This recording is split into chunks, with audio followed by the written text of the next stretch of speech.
Et si, sans un bruit, votre pays basculait dans l'invisible, gouverné par des mains étrangères pendant que vous dormiez?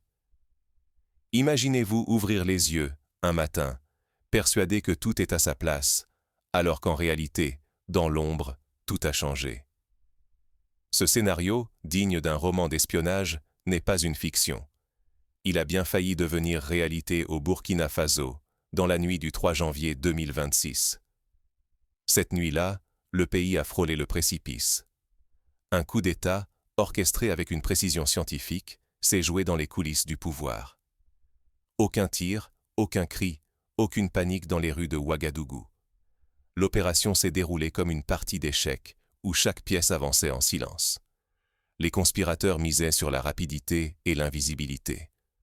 Leur objectif était simple, s'emparer du pouvoir avant que la nation n'ait le temps de comprendre ce qui se passait.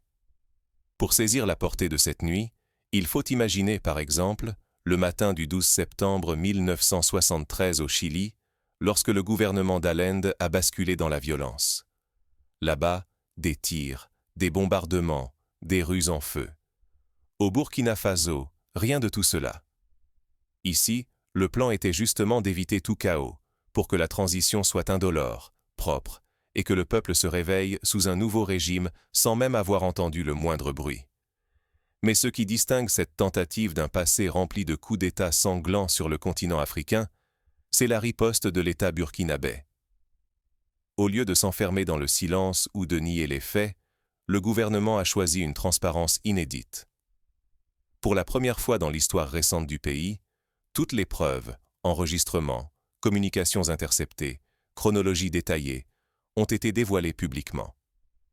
Ce n'était pas de la communication de crise, mais un acte politique majeur, visant à reprendre la main sur le récit national et à affronter la menace à visage découvert. Ce choix rappelle la stratégie adoptée par l'Afrique du Sud en 1994, lors de la fin de l'apartheid, quand la Commission Vérité et Réconciliation a rendu publiques les exactions passées, préférant la lumière à l'oubli. Au Burkina Faso, l'État a décidé de ne rien cacher, d'exposer l'ampleur du complot, la méthode utilisée et la froideur des cerveaux derrière l'opération. L'incroyable, c'est que la menace a été désamorcée avant même d'avoir pu frapper. Les forces de sécurité, dotées d'une vigilance extrême, ont anticipé chaque mouvement. Ils ont déjoué le plan dans le plus grand secret, opérant en amont, coupant les communications, isolant les responsables. À l'aube, tout était terminé. Le pays venait d'éviter une nuit où la légitimité aurait pu changer de camp, sans bruit ni violence, mais avec des conséquences qui auraient pu bouleverser l'histoire nationale, comme ce fut le cas lors du coup d'État de Thomas Sankara en 1983. Mais posez-vous la question. Que deviendrait votre quotidien si, dans l'obscurité, le pouvoir passait d'une main à l'autre? Qui protégerait vos droits, vos proches, votre avenir? Dans un monde où l'information circule plus vite que la réalité, où la vérité peut se manipuler, la stabilité dépend de la capacité des institutions à anticiper les menaces, à les démasquer et à les révéler avant qu'elles ne frappent. Ce qui s'est joué cette nuit-là, ce n'est pas seulement l'avortement d'un putsch. C'est l'avènement d'une nouvelle manière de gouverner, où la transparence et l'anticipation deviennent des armes de souveraineté. En transformant une vulnérabilité en force, l'État burkinabé a redéfini le sens même de la légitimité politique dans un monde moderne, où l'information est aussi stratégique que l'armée. Mais comment, concrètement, ce complot a-t-il été déjoué? Pour comprendre l'ampleur de la riposte, il faut revenir sur les heures décisives qui ont tout changé. Imaginez le centre de commandement plongé dans une semi-obscurité où chaque écran affiche des alertes de sécurité, où chaque agent analyse en temps réel les moindres déplacements suspects. C'est dans cette atmosphère tendue que chaque décision a pesé des tonnes. Quand la chaîne du commandement s'étend dans l'obscurité, qui protège vraiment la République? Cette question, qui hante tous les états-majors du monde, a pris une acuité particulière à Ouagadougou, à la veille du 3 janvier 2026. Dans une capitale où la tension était palpable, la République s'est retrouvée face à une menace silencieuse, ourdie sous le voile de la nuit et du silence des institutions. On peut comparer cette ambiance à celle de la Turquie lors du coup d'État manqué de 2016, où une poignée de militaires a tenté de renverser le pouvoir pendant que la population dormait. Depuis l'arrivée d'Ibrahim Traoré à la tête du pays, en 2022, l'équilibre du pouvoir a été radicalement transformé.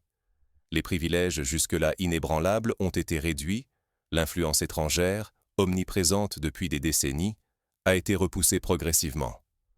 Ce nouvel ordre n'a pas seulement redistribué les cartes du pouvoir, il a attisé des rancœurs, fait surgir de nouvelles ambitions et révélé des adversaires inattendus, comme lors de la révolution des œillets au Portugal, où un changement de régime a provoqué une recomposition des alliances. Dans ce contexte, la fermeture soudaine des accès au pouvoir a exacerbé les tensions. Certains, lassés par la lenteur des réformes démocratiques, ont préféré agir dans l'ombre. La nuit du 3 janvier n'a pas été choisie au hasard. Elle correspondait à une faille rare, un moment de vulnérabilité dans la rotation des équipes de sécurité, froidement repérée par les conspirateurs. Une stratégie que l'on retrouve dans de nombreux coups d'État, comme celui de 1964 au Brésil, où les militaires ont attendu un moment d'essoufflement du camp présidentiel pour frapper. Leur plan n'avait rien d'amateur. L'opération était divisée en plusieurs séquences précises. D'abord neutraliser la protection rapprochée du chef de l'État, ensuite isoler la présidence, puis couper les relais de sécurité et les communications. La véritable cible, la tête de l'État, ne devait être atteinte qu'une fois l'isolement total assuré. Cette organisation méthodique contrastait avec les improvisations chaotiques d'autres tentatives de putsch, comme celui de 1999 en Côte d'Ivoire. Une gouvernance qui laisse des angles morts offre toujours une brèche aux fauteurs de troubles. Une simple faille, même temporaire, suffit à mettre un pays en péril. Ici, il ne s'agissait pas d'un élan de violence incontrôlé, mais d'une architecture froide, pensée pour exploiter la moindre faiblesse. L'exemple du coup d'État du 23 février 2024 au Niger, où la défaillance d'un seul maillon de la chaîne de commandement a permis la prise du pouvoir, illustre parfaitement ce danger. Mais cette nuit n'a pas été une affaire strictement interne. Derrière les portes closes, d'autres forces observaient, prêtes à peser de tout leur poids sur le destin national. Pour comprendre comment la République a survécu, il faut disséquer la stratégie de ceux qui ont tenté de la faire tomber. Car ce qui s'est joué cette nuit-là dépasse la simple lutte pour le pouvoir. Il s'agit d'un affrontement de vision pour l'avenir du pays. Qui manipule vraiment les événements lorsque tout semble paisible? Et si le centre du complot se cachait là où personne ne regarde? C'est une question que se posent tous les peuples ayant connu des coups d'État, de la Thaïlande à l'Argentine. Derrière la tentative de coup d'État, le véritable moteur n'était pas au Burkina Faso. L'impulsion venait de l'étranger, animée par des figures en exil comme Paul-Henri Sandaogo Damiba, désormais basé hors du territoire national. Ce n'est pas la première fois dans l'histoire africaine qu'un exilé tente de reprendre le pouvoir à distance.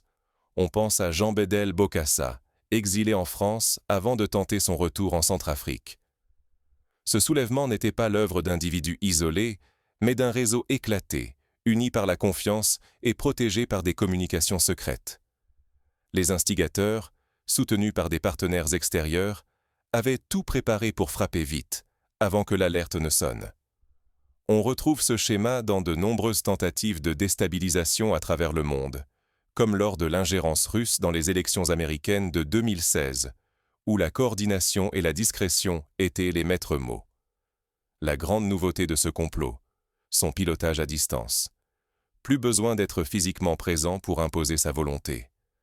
Damiba et ses alliés, guidant depuis l'exil, diluaient les responsabilités, rendant toute riposte incertaine et retardant même les réactions internationales.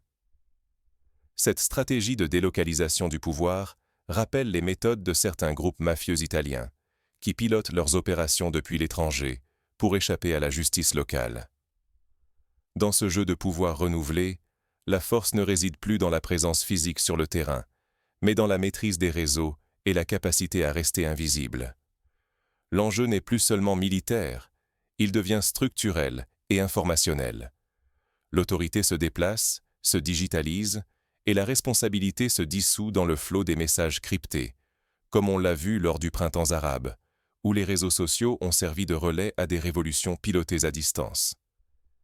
Si ce modèle d'influence lointaine s'impose, la souveraineté nationale ne serait plus qu'une façade. L'avenir du pays pourrait alors se négocier en coulisses, loin des regards, loin du peuple.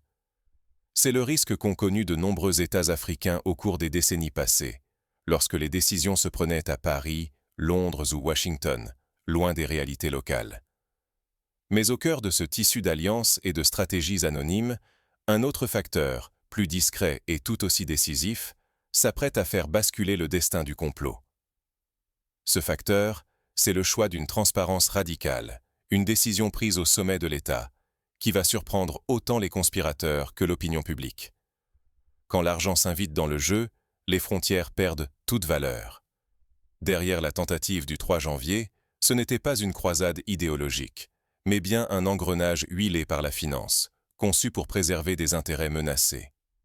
L'organisation n'émanait pas seulement de décideurs politiques, mais de réseaux économiques, tissés autour de contrats juteux, de concessions vitales, de privilèges menacés par la vague de réformes de l'État. Il faut le dire sans détour, l'objectif n'était pas de défendre une vision, mais de rouvrir des accès verrouillés, de rassurer des actionnaires inquiets, de ramener la stabilité au prix du silence citoyen.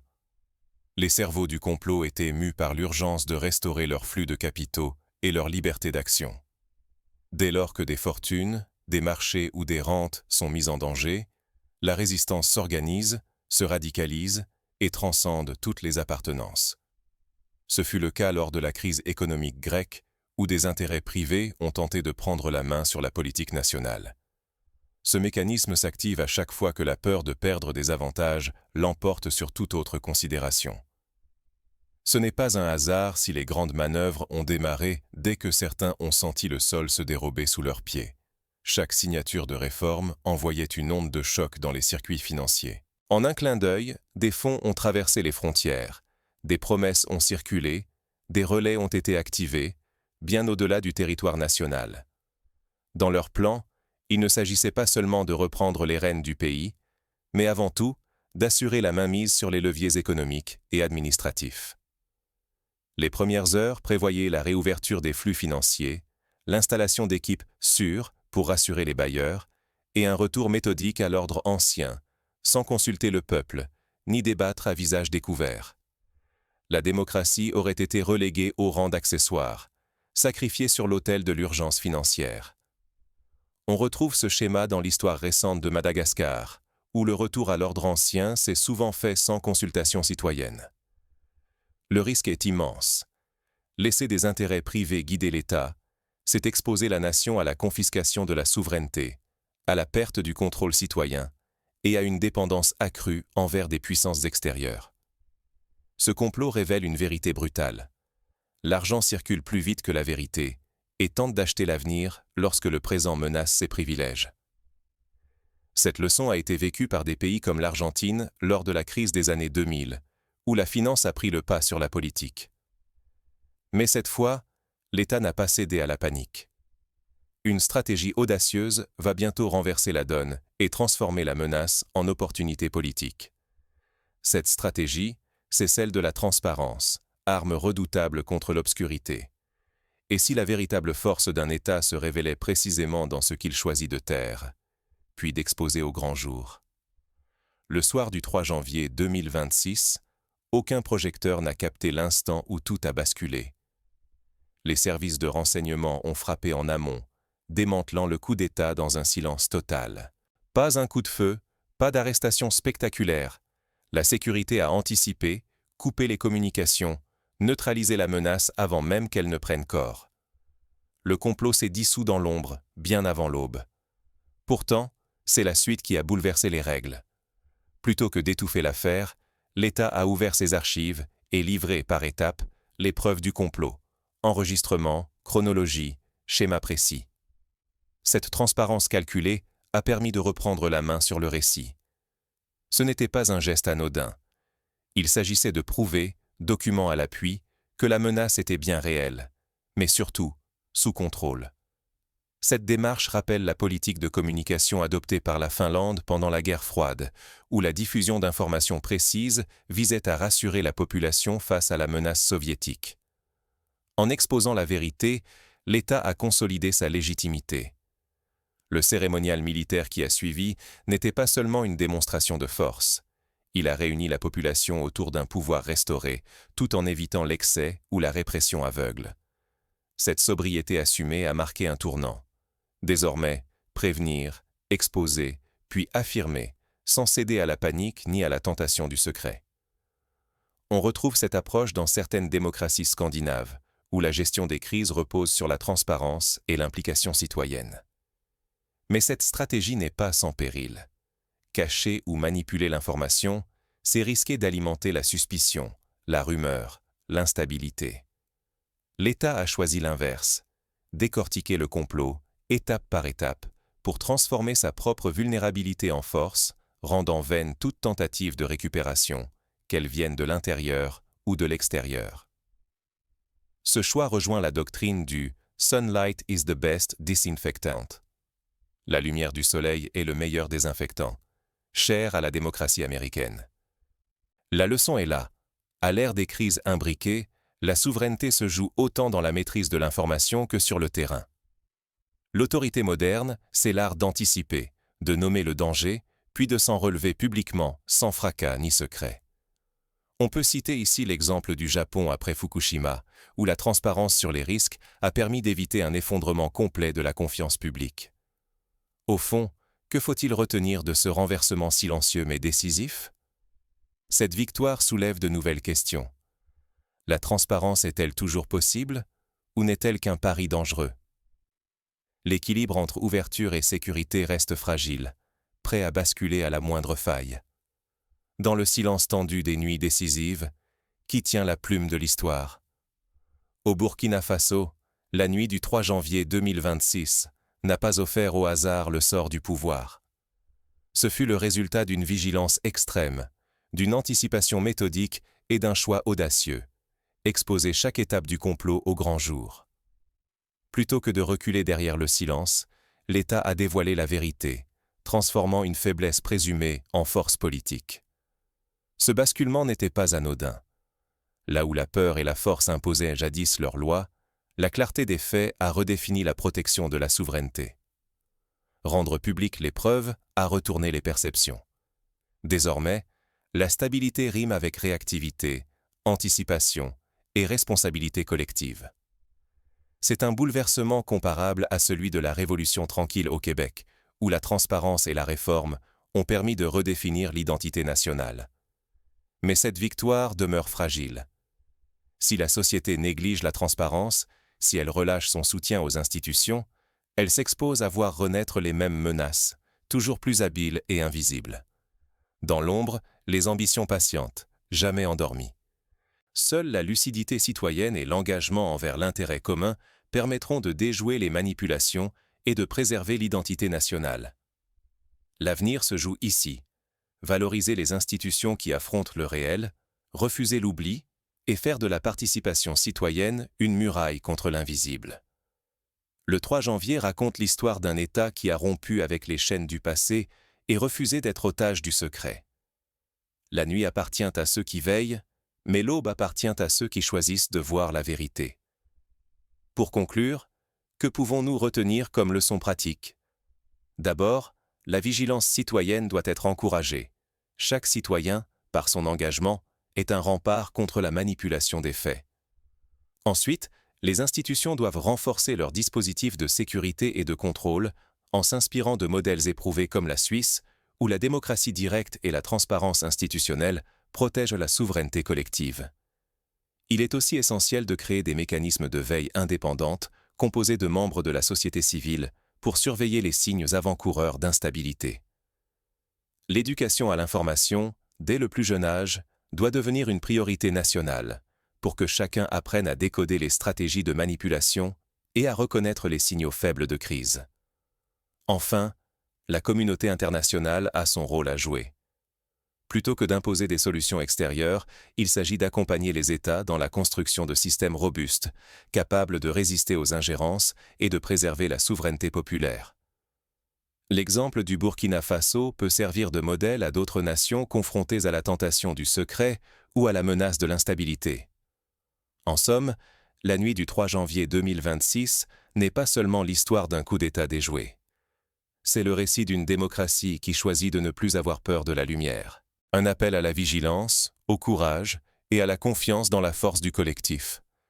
Car si, un jour, dans le silence de la nuit, votre pays venait à basculer, que souhaiteriez-vous? Le silence du secret ou la clarté de la vérité?